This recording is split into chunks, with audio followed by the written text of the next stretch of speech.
In this lesson 5.8, we're going to be solving equations by factoring. And there's a few vocab that we just want to get out of the way, and they're pretty straightforward. They're things we've seen before, talked about. First one, polynomial equation. Pretty much what the name says. It's going to be an equation with multiple terms, hence polynomial. So, you will see higher degrees here. Standard form, and this is more standard form of a quadratic, is ax squared plus bx plus c. So we kind of see it in that format where a and b are coefficients and c is a constant. And then a quadratic equation is just an equation with a degree of 2. So the line above would be a quadratic because that exponent is 2. So again, the degree comes from the highest exponent. And then finally, what we have is the zero factor or the product property. And all that says is that any number times 0 will give you 0. And this one's going to be important because that's kind of the main idea of why we factor and why it works the way it does. So if we look at question number 1 here, you'll notice that a couple of things. First of all, it's set equal to 0. And that's going to be important because we want all our equations to be equal to 0 if we're going to solve by factoring. The second thing is we see that it is already factored on the left-hand side, which is most of the heavy lifting. And so let's think about this. If this part right here, this binomial ends up being 0, would it really matter what number that is? 0 times any number is still 0. And let's think about this the other way. If this term was 0 and this is any number, a number times 0, again, is 0. So what we can take away from it is if either the first binomial or the second binomial equals 0 in the end, the final product will be 0. So how does that help us solve? What I'm going to do is I'm going to take each one of the factors and I'm going to set it equal to 0. Because if it equals 0, then the product will end up being 0. So I set each of those equal to 0 and then I solve. So in this case, I add 3 and I get 3. In this case, I'm going to subtract 5 and I get negative 5. And you'll notice I get 2 answers, and that's going to be pretty common with a quadratic. Occasionally, we'll get one number as well, but that will come later. So we get 2 answers, and let's think about what this means. I can always check by plugging it back in. So if I take 3 and I plug it back in for x here and x here, 3 minus 3 is 0. So even though that this one gives me 8, 0 times 8 is 0. So again, it doesn't matter that this became a number, this became 0. Same thing will happen with negative 5 when you plug that in. This second binomial right here would become 0 when you put in negative 5, hence the final product would be 0. So we're going to put it in set notation, and that's going to be your final answer. Looking at number 2, a couple things we check for to see is, first of all, is it equal to 0, which it is. What is not helpful, though, is it's not factored, but we just did about a week plus on factoring. So what I want you to do is take this trinomial and factor it. So this is what you should get for your factor pairs, 3x minus 1 and x plus 2. And then what we're just going to do with that is I'm going to take each one of these again, and I'm just going to set this equal to 0. So each part gets our own solution. And so when I go to solve it, I'm going to add 1 to this one on the left and then divide by 3. So I get 1/3. And then on the right, when I set that equal to 0, I get x equals negative 2. Again, I end up getting 2 solutions. Now, again, that's common because of the degree 2. Now, as we look at number 3, you might look at the left-hand side and say that's already factored, so I can just go ahead and set it equal. This one gets a little bit trickier, though, because on the right side, it's not equal to 0, and that's one of the main reasons we can do factor to solve is because of the zero product property, but that's not zero. So we have to do a few things. I'm going to bring the -2 over to the other side. So I'm going to add 2. Now it's equal to 0, but this isn't factoring. There's a plus sign in between this. So that means that it's not all factored. So I have to kind of go backwards just a little bit. I'm going to distribute the x, and then I'm going to end up with a trinomial. So again, I'm going to ask you to pause the video, and then I want you to put the go ahead and factor it. So the binomials that you get are the quantity x minus 1 and the quantity 5x minus 2. If you did not do this, pause the video and make sure you make the corrections. And I have all the steps listed on the screen.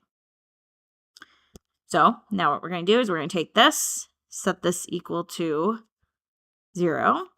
Then we're going to take this one and set it equal to 0. And we get 1.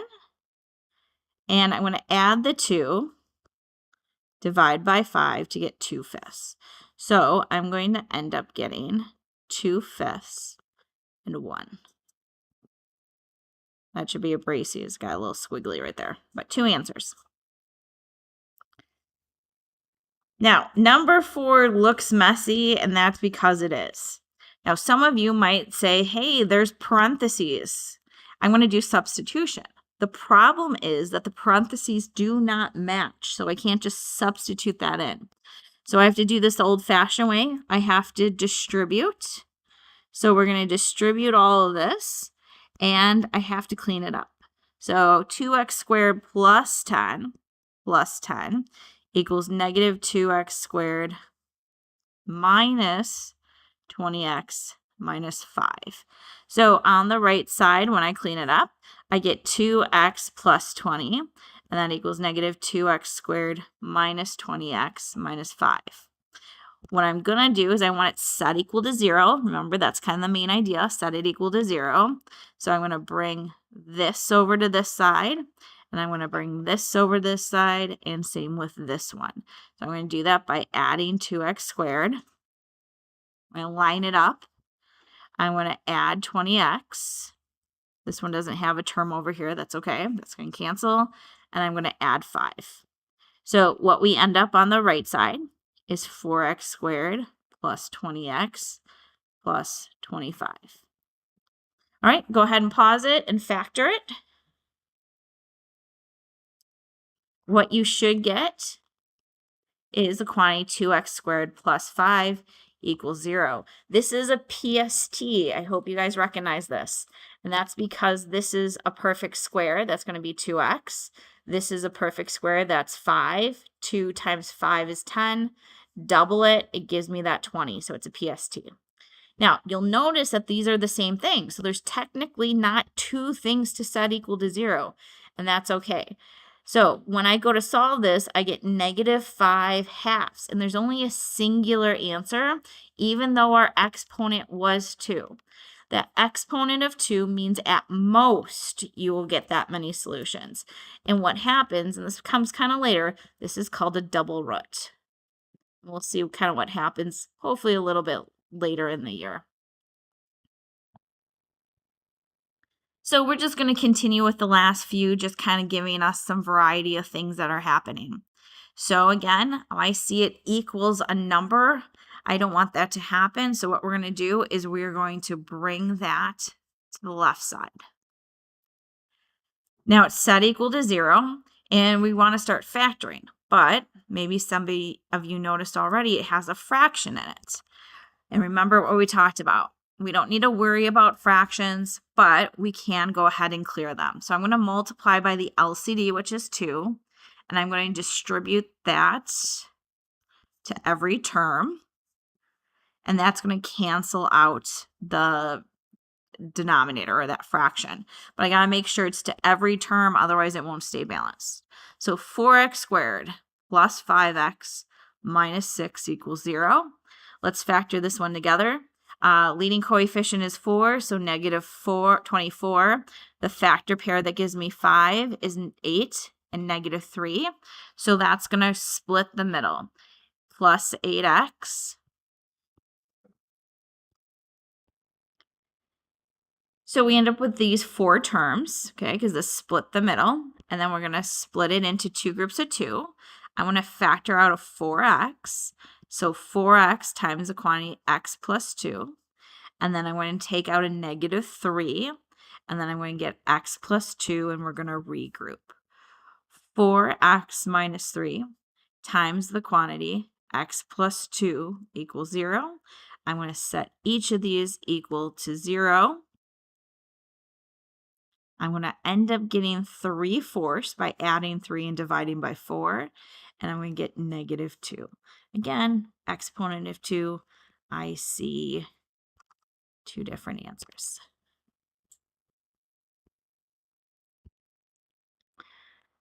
All right, number 6. Again, I need that set equal to 0. So let's bring everything over to the left side. So we're going to subtract everything over here and have it set equal to 0. Now, again, you got to go through that thought process of factoring. If you're thinking about the number 1 rule, which is GCF, we're going to take out an x squared. So I'm going to take out just an x. The GCF is x. And I'm left with x squared minus x minus 6. So you still go through that thought process. Is there a GCF? How many terms? And then you split it. Now, we get lucky. This leading coefficient is 1. Think about what we do with that. If that leading coefficient is 1, I put x and x here. Multiples of negative 6 that add to negative 1 will be negative 3 and positive 2. And I drop down the x. Now, this is a little bit different. We have a GCF on the outside. I set this equal to 0 as well. So even that GCF gets set equal to 0. So each one of these I'm going to solve for. And you'll notice I end up getting 3 answers. The degree is 3. That should work out. Okay, so the degree of 3 gives me 3 answers. Okay, go ahead and pause 7 and see what you can do with that. So start again by setting it equal to 0 and then going through the factoring process.